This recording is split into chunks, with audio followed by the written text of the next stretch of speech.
¿Alguna vez has sentido tu mente como una habitación llena de ecos, donde cada pensamiento grita más fuerte que el anterior, pero ninguno te da la respuesta que buscas? Vives en un mundo que te dice que para resolver un problema, tienes que pensar más, analizar más, buscar más información. Pero, ¿y si esa búsqueda frenética fuera la verdadera trampa? ¿Y si la respuesta que persigues con tanto esfuerzo no está afuera, en otro libro, en otro video, en otro consejo, sino que ha estado siempre dentro de ti, ahogada por el ruido? Esta idea puede sonar radical, incluso contradictoria. Pero en los próximos minutos, te voy a mostrar por qué el acto más poderoso que puedes hacer para encontrar la claridad no es pensar más, sino dejar de pensar. Si alguna vez te has sentido atrapado en un laberinto mental, quédate. Este viaje es para ti. Y si este es el tipo de reflexión que resuena contigo, considera unirte a esta comunidad. Estamos aquí, siempre pensando en ti. Capítulo 1. El laberinto de tus propios pensamientos. Estás ahí. Sentado. O quizá caminando. No importa dónde esté tu cuerpo, porque la verdadera escena, la acción principal, ocurre dentro de tu cabeza. Hay un problema que resolver, una decisión que tomar, una preocupación que no te deja en paz. Y entonces, haces lo que te han enseñado a hacer toda tu vida. Haces lo que parece lógico, lo que parece productivo. Empiezas a pensar. Pero no es un pensamiento tranquilo y ordenado. No. Es un torbellino. Es una cacería frenética dentro de los pasillos de tu propia mente. Un pensamiento te lleva a un callejón sin salida. Das la vuelta, tomas otro pasillo, y ese te lleva de vuelta al mismo lugar donde empezaste. Cada idea parece prometedora por un instante, hasta que se choca contra un muro de dudas. Cada posible solución genera 3 nuevos problemas. Y sin darte cuenta, ya no estás simplemente pensando en el problema. Estás perdido en el pensamiento mismo. Bienvenido al laberinto. Este laberinto no tiene muros de piedra. Sus paredes están hechas de sí, sus suelos son de debería haber, y su techo es una constante niebla de ansiedad. Corres por sus pasillos, buscando una salida, convencido de que la clave es correr más rápido, pensar más fuerte. Crees que el esfuerzo es la virtud suprema. Si tan solo pudieras analizarlo desde un ángulo más, si tan solo pudieras forzar una conexión que no has visto, entonces, y solo entonces, encontrarás la puerta. El mundo entero apoya esta creencia. Es el evangelio de la era moderna. Piensa fuera de la caja, dicen. Analiza los datos. Haz una lista de pros y contras. Te han vendido una idea tan profundamente arraigada que ya no la reconoces como una idea, sino como una ley fundamental del universo. Para resolver, debes esforzarte mentalmente. Hemos creado héroes a partir de esta idea. El genio torturado, encerrado en su estudio, luchando con sus demonios intelectuales hasta que, en un acto de pura fuerza mental, emerge con la respuesta. El estratega que no duerme, repasando cada posible movimiento del enemigo hasta encontrar la única debilidad. Aplaudimos el esfuerzo. Glorificamos la lucha mental. Vemos la calma como pereza y la pausa como una admisión de derrota. Tu mente se ha convertido en una herramienta que nunca puede ser apagada, como un motor que ruge constantemente, incluso cuando el coche está estacionado. Y te preguntas por qué te sientes tan agotado. Te preguntas por qué, a pesar de tener acceso a más información que cualquier otra generación en la historia de la humanidad, te sientes más perdido que nunca. Piénsalo por un segundo. La última vez que te sentiste verdaderamente atrapado. Con una decisión de carrera, un problema en una relación, una encrucijada vital. ¿Qué fue lo primero que hiciste? Probablemente abriste tu portátil y buscaste respuestas. Leíste artículos. Viste videos. Le pediste consejo a 5 amigos distintos y obtuviste 5 opiniones diferentes. Y luego, te sentaste y trataste de procesar toda esa información. Forzaste a tu mente a trabajar, a construir un mapa con piezas de rompecabezas que no encajaban. ¿Y cuál fue el resultado? Una sensación de agobio. Una parálisis por análisis. Cada nueva pieza de información no aclaraba el camino, sino que añadía un nuevo pasillo al laberinto, haciendo tu prisión mental aún más grande, aún más compleja. Te sentiste más frustrado, más ansioso, y extrañamente, más lejos de la claridad que cuando empezaste. Es una trampa perfecta, porque la propia herramienta que usas para escapar es la que construye los muros de tu celda. Aquí es donde la historia da un giro. Un giro tan profundo que al principio puede que te resistas a él. ¿Y si todo lo que te han contado sobre cómo resolver problemas está equivocado? ¿Y si tu mayor esfuerzo mental no es tu mayor aliado, sino tu mayor adversario? ¿Y si la razón por la que no encuentras la respuesta es porque estás buscando con demasiado ahínco, agitando el agua de un estanque tan violentamente que nunca podrás ver el fondo? Imagina que la respuesta que buscas es una pequeña joya brillante en el fondo de ese estanque. Tu instinto te dice que metas las manos y revuelvas el fondo hasta encontrarla. Pero lo único que consigues es levantar el lodo, enturbiar el agua, hasta que la visibilidad es cero. Y entonces, frustrado, revuelves con más fuerza, creando aún más caos. Esta es una descripción perfecta de lo que tu mente hace cada día. Estás atrapado en un bucle de retroalimentación, el esfuerzo crea ruido, el ruido crea confusión, y la confusión te impulsa a esforzarte más. Eres un hámster en una rueda, corriendo cada vez más rápido, sudando, agotándote, pero sin avanzar ni un solo centímetro. La vista nunca cambia. La parte más inquietante de todo esto es que el laberinto se siente como un lugar productivo. Porque estás ocupado. Tu mente está trabajando. Estás haciendo algo al respecto. La inacción se siente como un fracaso, por lo que eliges la acción frenética de dar vueltas en círculos. Es una ilusión de progreso que te mantiene encadenado. No estás atrapado por el problema. Estás atrapado en tu proceso para resolver el problema.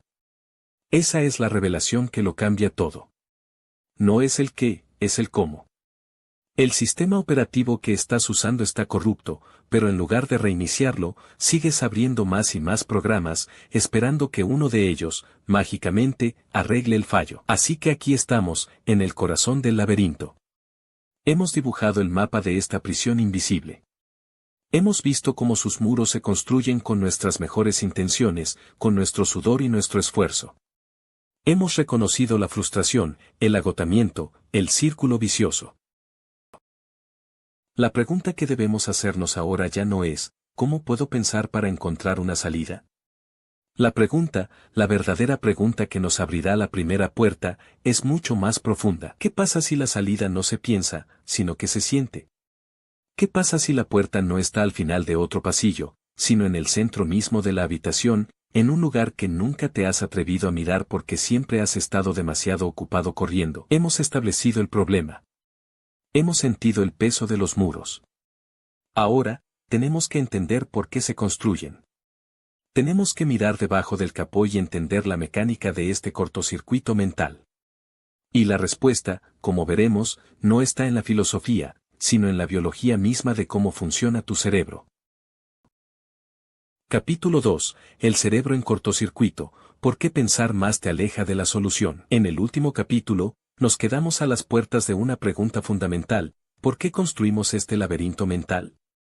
¿Por qué nuestro propio cerebro, la herramienta de supervivencia más sofisticada del universo conocido, se convierte en nuestra propia celda de tortura? La respuesta es a la vez simple y profundamente liberadora: no es un error en tu diseño. No estás roto. Es una característica de tu sistema operativo, que has sido condicionado a usar en exceso hasta el punto del colapso. Para entender esto, imagina que tu mente tiene dos modos de operar. No es ciencia exacta en el sentido académico, pero es una metáfora increíblemente poderosa. Llamemos al primer modo el arquitecto. El arquitecto es tu mente consciente, enfocada, analítica. Es la parte de ti que hace listas, que calcula, que planifica un viaje paso a paso. Es brillante para tareas con reglas claras y un objetivo definido. Es lineal, es lógico, y sobre todo, es ruidoso. Su voz es la del narrador constante en tu cabeza, el que debate, juzga y organiza. Luego, tienes el segundo modo, el soñador. El soñador es tu mente subconsciente, difusa, expansiva. No opera en línea recta, sino en redes. Conecta ideas que el arquitecto nunca juntaría. Una melodía con un recuerdo de la infancia, el color de una hoja con la solución a un problema de diseño. El soñador no habla con palabras claras, sino con susurros, con intuiciones, con imágenes y sentimientos. Es el responsable de la creatividad, de los saltos de genialidad, de esas respuestas que parecen salir de la nada. Ahora, aquí está el problema central de nuestra existencia moderna. Te han enseñado a venerar al arquitecto y a desconfiar del soñador. Cuando te enfrentas a un problema complejo y ambiguo, una de esas grandes preguntas de la vida como ¿cuál es mi propósito? ¿O cómo puedo ser feliz? ¿A quién llamas? Llamas al arquitecto. Le exiges que construya un rascacielos de claridad usando solo un martillo y un puñado de clavos oxidados. Le pides que diseñe el mapa de tu vida, pero no le das un destino, solo una vaga sensación de insatisfacción. Y el arquitecto, que es obediente pero limitado, se pone a trabajar. Empieza a analizar las mismas 3 o 4 ideas una y otra vez. Revisa tus errores pasados. Proyecta tus miedos futuros. Crea escenarios hipotéticos. Y se queda atascado. Entra en un bucle infinito, como un disco rayado. Este bucle, este esfuerzo incesante y repetitivo del arquitecto, es el cortocircuito. Es el ruido mental del que hablamos. Y mientras tanto, ¿dónde está el soñador? Está ahí, en el fondo, intentando darte la respuesta. Te la está susurrando. Pero no puedes oírlo. ¿Por qué? Porque el arquitecto está en medio de un concierto de rock con los amplificadores al máximo. Y tu solución instintiva, la que te ha enseñado la sociedad, es gritarle al guitarrista que toque todavía más fuerte. ¿Crees que si el análisis no funciona, es porque no estás analizando lo suficiente? Piénsalo. Es absolutamente ilógico. Nunca intentarías escuchar un susurro pidiendo más ruido. Para escuchar el susurro, para oír la voz del soñador, solo hay una opción posible: tienes que apagar la música. Este cortocircuito tiene un nombre en psicología: sobrecarga cognitiva. Tu capacidad de atención consciente, el combustible del arquitecto, es increíblemente limitada. Cuando la saturas con un análisis constante, con la preocupación, con la multitarea mental, no queda ancho de banda para nada más. Es como intentar correr el videojuego más avanzado del mundo en un ordenador de hace 20 años. El sistema no puede soportarlo. Se congela. La pantalla se queda pasmada. Y tú, el usuario, sigues golpeando el teclado, frustrado, sin entender que el problema no es la falta de esfuerzo, sino el exceso de demanda. Imagina que tu mente es un GPS. Estás perdido. Le pones un destino, pero te lleva por una ruta que sabes que está mal. Te dice que gires a la derecha hacia una calle cortada. Insistes. Vuelves a teclear la dirección. Y el GPS, atascado en su error, sigue repitiendo, recalculando, gire a la derecha. Tu arquitecto es ese conductor frenético, gritándole al dispositivo, apretando la pantalla, reiniciando la ruta una y otra vez, esperando un resultado diferente. El soñador es la señal del satélite. Está ahí arriba, en el silencio del espacio, con la visión completa del mapa. Conoce la ruta perfecta, una que ni siquiera habías considerado. Pero no puede enviar esa información al dispositivo si el conductor está constantemente interrumpiéndolo con sus viejas y fallidas instrucciones. Para recibir la nueva ruta, el conductor tiene que hacer algo radical. Tiene que detenerse. Apagar el motor. Esperar. Y en ese silencio, de repente, la señal llega. Una nueva ruta aparece en la pantalla. Clara. Sencilla. Evidente. Este cortocircuito no es una idea abstracta. Es la causa directa de tu ansiedad. Esa sensación de tensión en el pecho, esa vibración interna, es el sonido de tu arquitecto trabajando en vacío, quemando el motor sin ir a ninguna parte. Tu bloqueo creativo es la voz del arquitecto gritando en una habitación donde el soñador ya no se atreve a entrar. Tu indecisión crónica es el resultado de un arquitecto exhausto al que se le ha pedido que analice 1000 variables imposibles hasta el colapso. Hemos confundido el pensamiento con la inteligencia. Pero la verdadera inteligencia no es el ruido del motor, sino la capacidad del coche para llevarte a tu destino. Y a veces, para llegar más rápido, Primero tienes que detenerte por completo. Entonces, si el esfuerzo consciente es el problema, si el arquitecto nos encierra en lugar de liberarnos, ¿dónde ocurre la magia? ¿Cuándo y cómo habla el soñador? La evidencia no está en un laboratorio lejano. Ha estado oculta a plena vista todo este tiempo. En las historias de los mayores descubrimientos de la humanidad. Y, lo que es más importante, en los momentos más inesperados y lúcidos de tu propia vida. Piensa en ello ahora mismo. Tu última buena idea de verdad. La solución a un problema que te atormentaba. ¿Llegó mientras te mordías las uñas frente a una hoja de cálculo a las 2 de la mañana? ¿O apareció, como un relámpago, mientras te duchabas? ¿Mientras paseabas al perro? ¿Mientras escuchabas música, perdido en la melodía? ¿Justo en ese instante mágico entre la vigilia y el sueño? No es una coincidencia. Es una prueba. Es la prueba de que tu mayor inteligencia no se activa cuando te esfuerzas más, sino cuando finalmente te rindes. Capítulo 3. El eco en la habitación vacía, historias de respuestas encontradas en la calma. Ese momento en la ducha. El agua caliente cayendo sobre tu espalda, tu mente finalmente en blanco por un glorioso instante, sin pensar en la lista de tareas, sin repasar conversaciones pasadas, y de repente, como un relámpago en un cielo despejado, ahí está. La solución. La idea. La respuesta que habías estado persiguiendo durante días.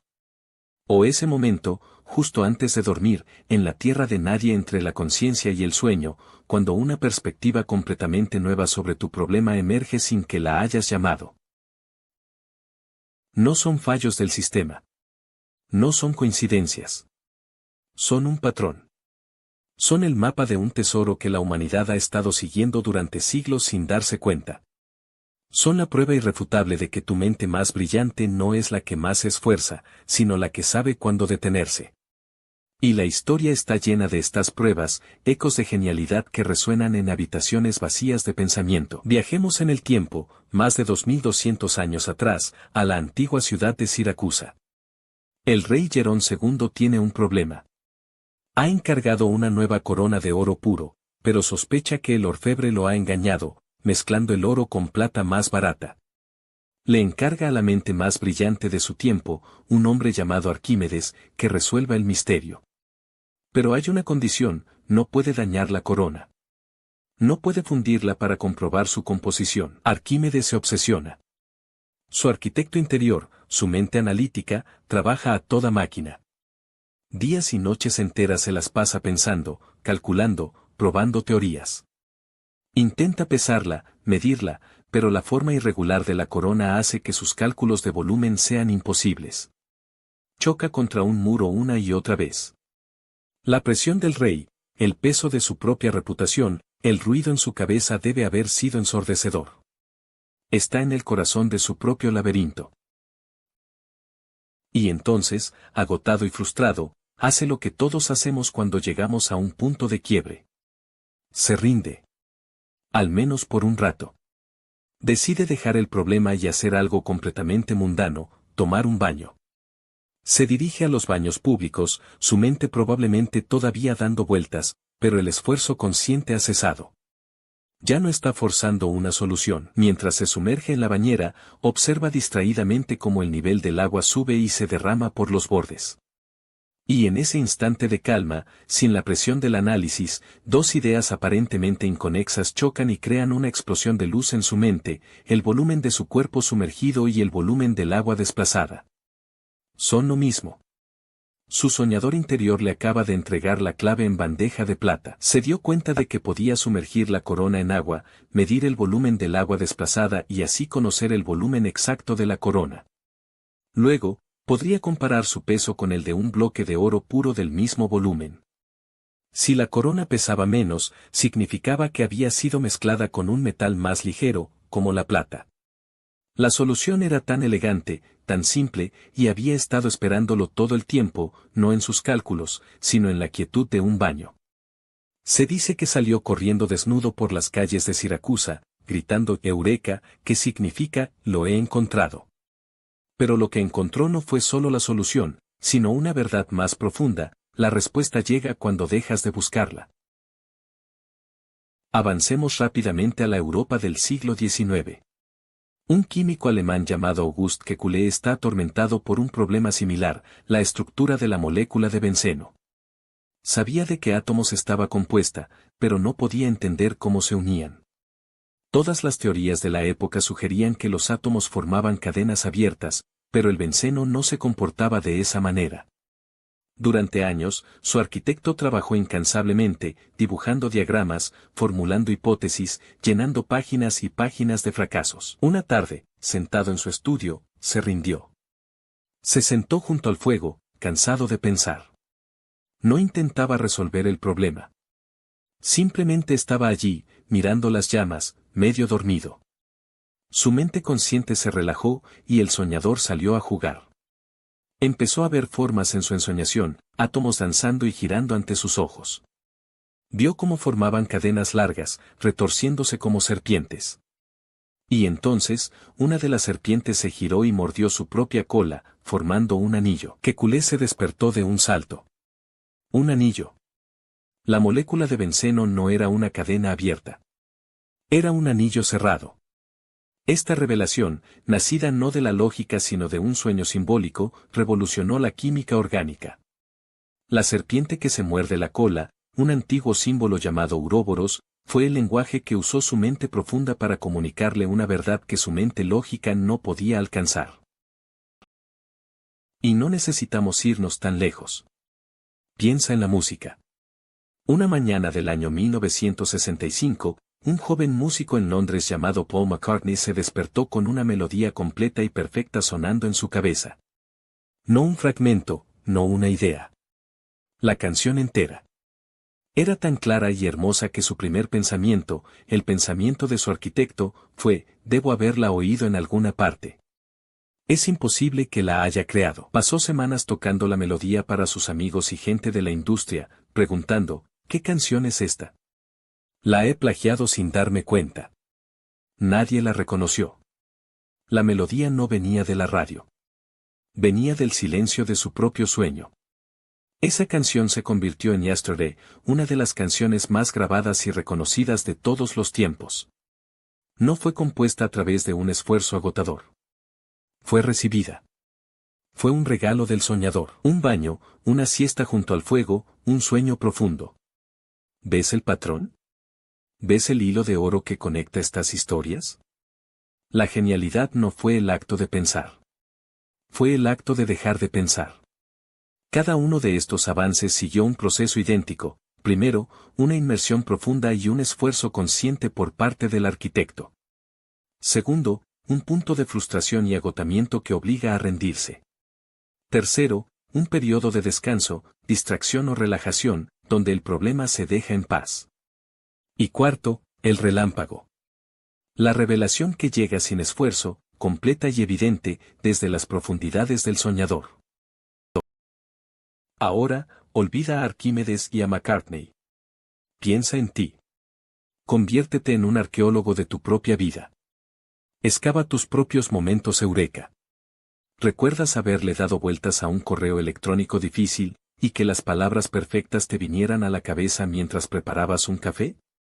¿O haber decidido consultarlo con la almohada ante una decisión difícil, solo para despertarte a la mañana siguiente con una certeza absoluta? ¿O esa vez que el nombre de un actor que tenías en la punta de la lengua apareció en tu mente 2 horas después, cuando ya habías dejado de buscarlo? Tu vida está llena de estas pequeñas pruebas. Tu propia experiencia te confirma esta verdad todos los días. La mente, cuando se le da espacio, resuelve los problemas por sí misma. Hemos visto la evidencia. Hemos escuchado los ecos en las habitaciones vacías de la historia y de tu propia memoria. El veredicto es claro, el silencio funciona. La pausa es poderosa. La rendición es una estrategia. La pregunta, por lo tanto, ya no es si debemos buscar la quietud, sino cómo. Si no podemos pasarnos el día en la bañera o esperando tener sueños reveladores, ¿cómo creamos estos espacios de silencio de forma deliberada? ¿Cómo vaciamos la habitación a propósito, para poder escuchar el eco de nuestra propia sabiduría?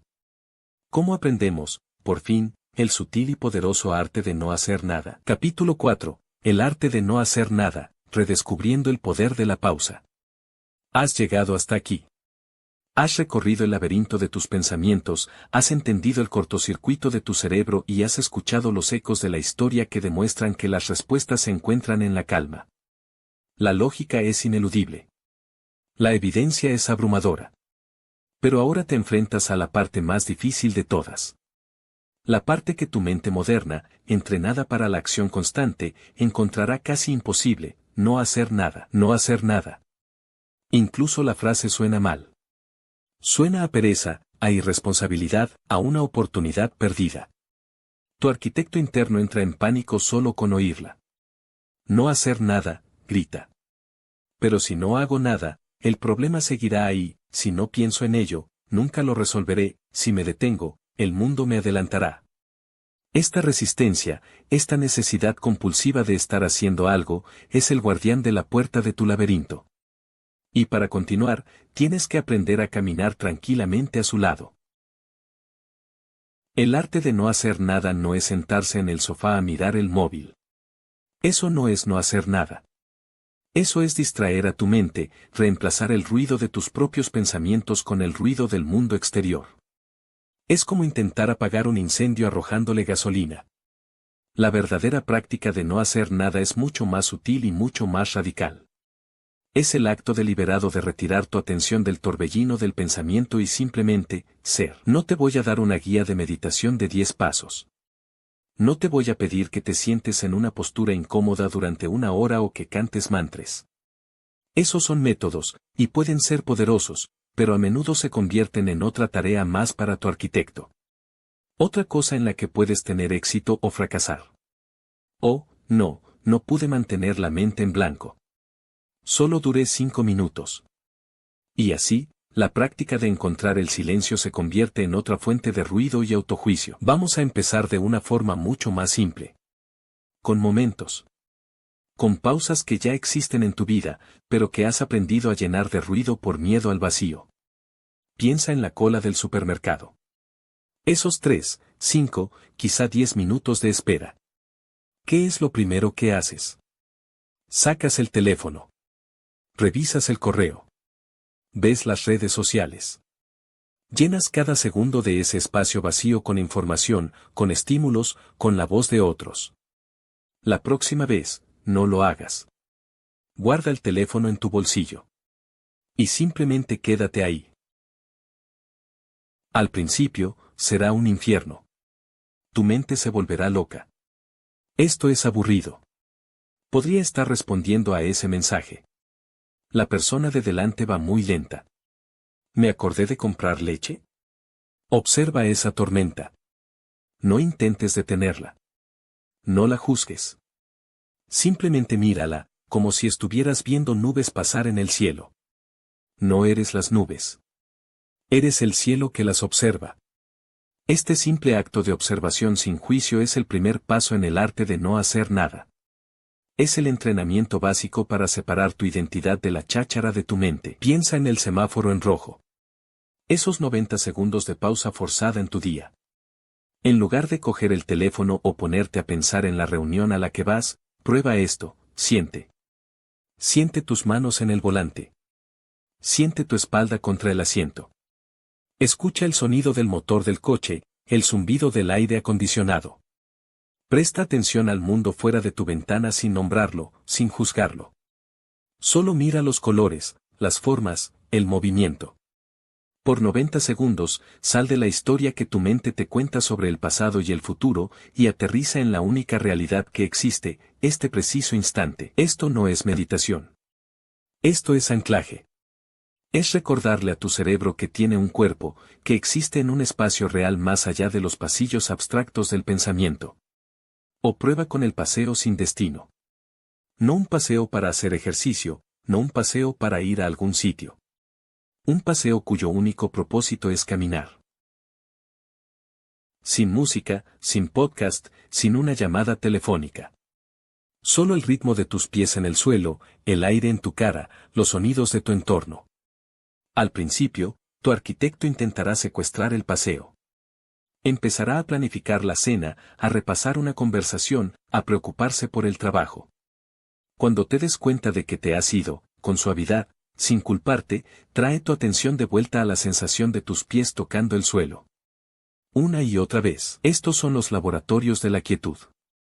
La cola del supermercado, el semáforo en rojo, el paseo sin destino. Son espacios seguros donde puedes practicar el desapego del pensamiento compulsivo.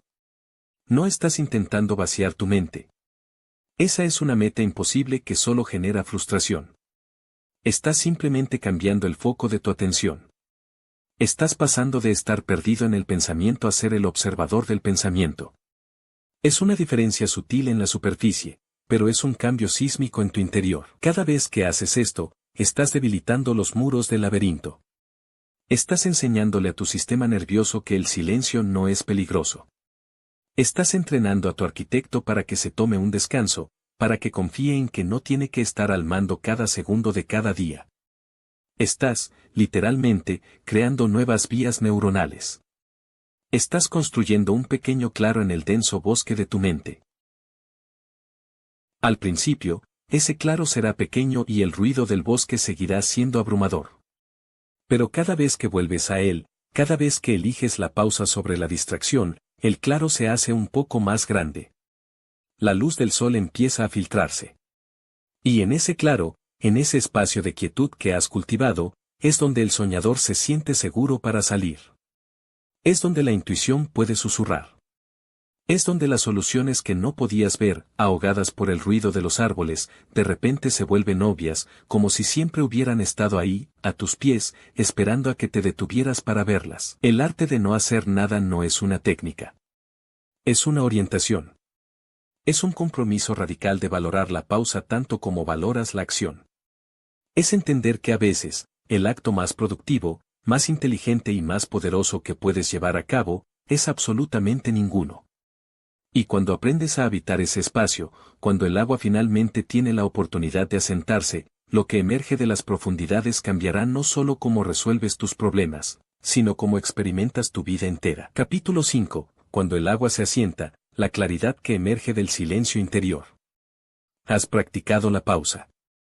En la cola del supermercado, en el semáforo en rojo, en un paseo sin destino. Has creado, con valentía, un pequeño claro en el denso y ruidoso bosque de tu mente. Has resistido el impulso de llenar cada segundo con más información, más distracción, más ruido. Y ahora, algo empieza a suceder. El agua, que por tanto tiempo ha estado turbia por el movimiento incesante, finalmente empieza a asentarse. Al principio, el cambio es sutil. No es la llegada de algo nuevo, sino la ausencia de algo viejo. Es una tarde en la que te das cuenta de que no has estado preocupándote por el futuro durante una hora entera. Es una conversación en la que, en lugar de planificar tu respuesta mientras la otra persona habla, simplemente escuchas. Es el descubrimiento de que el narrador incesante en tu cabeza, ese crítico interno que comenta y juzga cada uno de tus movimientos, se ha tomado un descanso. Y en ese silencio creciente, sientes una ligereza. Es como quitarte un abrigo pesado que has llevado puesto durante tanto tiempo que habías olvidado que no era parte de tu piel. Es la primera señal de que el agua se está aclarando, el ruido de fondo de la ansiedad disminuye. El zumbido constante de la preocupación se desvanece y es reemplazado por una sensación de espacio. Por primera vez en mucho tiempo, hay sitio para respirar dentro de tu propia cabeza. Justo después, emerge la segunda señal, y esta es mucho más activa. Tu intuición se afila. Esa voz del soñador, que antes era un susurro ahogado por el concierto de rock del arquitecto, ahora habla con una claridad serena. La intuición no es magia, es simplemente inteligencia procesando datos a una velocidad que la mente consciente no puede comprender. Tu soñador toma en cuenta cada experiencia que has tenido, cada libro que has leído, cada conversación, cada lenguaje no verbal que has percibido, y lo sintetiza todo en una sola señal, un sentimiento. Empiezas a notarlo. Tienes un presentimiento sobre una oferta de trabajo que, en el papel, parece perfecta, pero algo en tu interior te dice no. Conoces a alguien nuevo y, más allá de sus palabras, sientes una resonancia de confianza o una sutil alarma. Te enfrentas a una decisión con dos opciones lógicas, pero sientes un suave tirón hacia una de ellas, una inclinación que no puedes justificar con una lista de pros y contras. Antes, habrías ignorado estos tirones. Tu arquitecto los habría descartado como irracionales o poco científicos. Pero ahora, en la quietud, aprendes a escuchar. Aprendes a confiar en este compás interno. Y descubres, con asombro, que casi siempre te guía en la dirección correcta. Te ahorra tiempo, te evita problemas y te alinea con un camino que se siente más auténtico, más tuyo. Estás dejando de navegar con un mapa prestado y estás empezando a usar tu propia brújula. Y esto nos lleva a la tercera y más espectacular manifestación: la resolución de problemas se vuelve espontánea. El paradigma completo cambia. Dejas de atacar los problemas de frente, de luchar con ellos como si fueran bestias a las que hay que someter. En cambio, aprendes a sostenerlos. Los mantienes en tu conciencia de una forma relajada, sin la necesidad urgente de encontrar una solución inmediata. Confías en el proceso. Y entonces, las soluciones empiezan a llegar. Como lo hicieron para Arquímedes y Kekulé, pero en la escala de tu propia vida. Estás fregando los platos, y la estructura para ese proyecto en el que estabas atascado se presenta en tu mente, clara y ordenada. Estás conduciendo, y de repente entiendes la verdadera razón del conflicto que tuviste con un ser querido. La respuesta no viene de un esfuerzo de pensamiento, se precipita desde el silencio, como el rocío que se condensa en la hierba en una mañana tranquila. Es un cambio fundamental de la fuerza bruta a la elegancia. Es como intentar abrir una puerta con cerrojo. Antes, te habrías lanzado contra ella una y otra vez, usando toda tu fuerza, hasta acabar agotado y magullado. Ahora, te detienes. Respiras. Observas la puerta con calma. Y en la quietud, te das cuenta de que la llave ha estado en tu bolsillo todo el tiempo. La claridad que emerge del silencio no te da más fuerza para derribar la puerta, te da la sabiduría para encontrar la llave. Pero la transformación más profunda, la que lo cambia todo, es la cuarta y última señal: desarrollas una confianza inquebrantable en ti mismo y en la vida. Esta confianza no nace de tener todas las respuestas, sino de saber que no necesitas tenerlas. Nace de la experiencia repetida de que, cuando te enfrentas a un desafío y creas el espacio interior, la guía necesaria aparecerá. Este es el fin de la ansiedad crónica. La ansiedad es el producto de una mente que cree que tiene que controlarlo todo, que tiene que prever cada posible resultado y tener un plan para cada contingencia. Es el arquitecto trabajando horas extra en un estado de pánico. Pero cuando descubres el poder del silencio, te das cuenta de que no tienes que llevar ese peso. Te vuelves menos reactivo. Un correo electrónico estresante llega a tu bandeja de entrada, y en lugar de una reacción inmediata de pánico, hay un momento de espacio. Un plan se tuerce, y en lugar de una espiral de catastrofismo, hay una pausa y una pregunta tranquila: bien, ¿cuál es el siguiente paso? Dejas de ser una pelota de pinball humana, rebotando violentamente de una reacción a la siguiente. Te conviertes en el propio tablero de juego, espacioso, estable y consciente de todo lo que sucede en él, pero sin ser arrastrado por el caos. Has descubierto que la claridad no es algo que se construye, sino algo que se revela. El silencio no crea las respuestas, sino que elimina el ruido que impedía verlas. Estás limpiando el barro de un diamante que siempre ha estado ahí. Pero esto nos lleva a una última y vertiginosa pregunta. Si puedes observar tus pensamientos ir y venir. Si puedes sentir la quietud que hay detrás de ellos. Si no eres el ruido, y tampoco eres el silencio que lo contiene, entonces, ¿quién eres tú?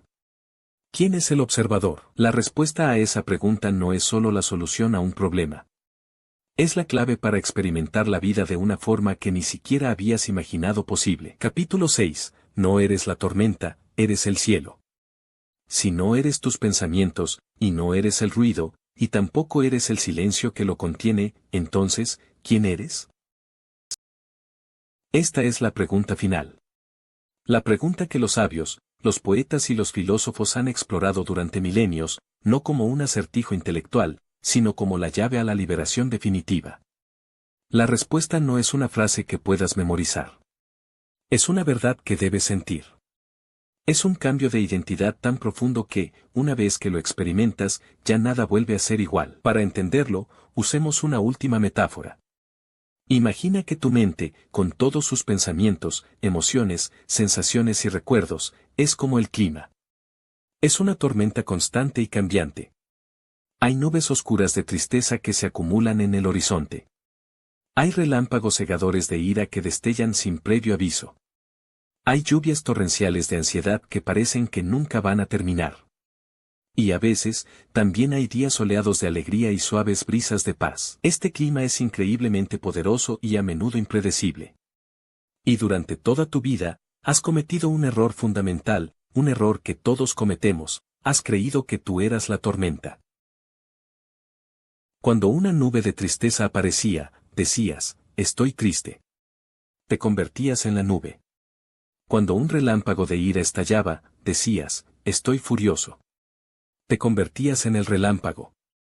Has pasado tu vida entera identificándote con cada fenómeno meteorológico que ha pasado por tu conciencia, siendo arrastrado por cada ráfaga de viento, ahogado por cada aguacero. Y, por supuesto, te has sentido a merced del clima, pequeño, vulnerable y sin control. Has pasado tu vida intentando controlar el tiempo, una tarea imposible y agotadora. Pero, ¿y si no eres la tormenta? ¿Y si no eres ni una sola de las nubes, ni la lluvia, ni el viento, ni el relámpago? ¿Y si tú eres el cielo? Piénsalo. El cielo es el espacio en el que ocurre toda la tormenta.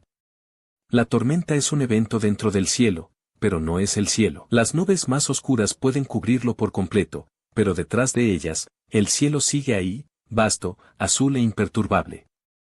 El relámpago más violento puede rasgar la oscuridad, pero no deja ni una sola cicatriz en el cielo. La tormenta pasa. Siempre pasa. Ninguna tormenta en la historia del planeta ha durado para siempre. Pero el cielo permanece. Tú no eres tus pensamientos. Tú eres la conciencia que se da cuenta de los pensamientos. Tú no eres tus emociones. Tú eres el espacio en el que las emociones surgen y se disuelven. La tristeza puede visitarte, pero no puede definirte. La ansiedad puede pasar a través de ti, pero no eres tú. Son fenómenos meteorológicos temporales, y tú eres el espacio eterno y silencioso que les permite ser. Esta es la liberación. Este es el final del laberinto. El laberinto existía porque creías que tenías que luchar contra la tormenta desde dentro de la tormenta misma. Pero cuando te das cuenta de que eres el cielo, ya no luchas. Observas. Permites. Sabes, con una certeza profunda y tranquila, que esto también pasará. Esto no significa que ya no sentirás tristeza o ira. La vida seguirá trayendo tormentas. Pero tu relación con ellas cambia por completo. Ya no te arrastran. Las sientes, las honras, pero ya no te identificas con ellas. Hay un espacio. En ese espacio entre el observador, el cielo, y lo observado, la tormenta, reside la paz verdadera. En ese espacio, reside el poder. Tu práctica de la pausa, del arte de no hacer nada, no era más que un entrenamiento para esto. Cada vez que observabas tus pensamientos en la cola del supermercado, estabas practicando ser el cielo. Cada vez que sentías tus pies en el suelo durante un paseo, estabas recordando que eres algo más vasto que la narrativa de tu mente. Ahora todo encaja. Nos perdemos en el laberinto cuando nos creemos la tormenta. El cerebro entra en cortocircuito tratando de controlar el clima. Las grandes revelaciones de la historia ocurrieron cuando los genios dejaron de luchar contra su tormenta interior y, por un momento, recordaron el cielo. La claridad emerge cuando las nubes de la mente se separan y permiten que la luz, tu verdadera naturaleza, brille a través. Tu verdadera fortaleza no reside en construir muros más altos contra la lluvia, sino en darte cuenta de que eres tan vasto que ninguna lluvia puede ahogarte. Tu paz no se encuentra en evitar las tormentas, sino en recordar, una y otra vez, que eres el cielo que las contiene a todas. Este es el final de nuestro video, pero es el comienzo de una práctica que dura toda la vida. Es un viaje que no tiene fin, un cielo que siempre está ahí, esperando a ser redescubierto detrás de las nubes de cada día. Si este tipo de exploración resuena contigo, si sientes que este es el camino que tu interior te pide recorrer, te invito a unirte a nuestra comunidad. A que te suscribas y continúes este viaje con nosotros. Porque este es nuestro único propósito aquí, en Pensando en Ti, ayudarte a recordar la inmensidad, la paz y la sabiduría que ya eres. Estamos aquí, siempre, pensando en ti y en el cielo que llevas dentro. Ahora, sal ahí fuera. Deja de luchar contra la tormenta. Recuerda que eres el cielo.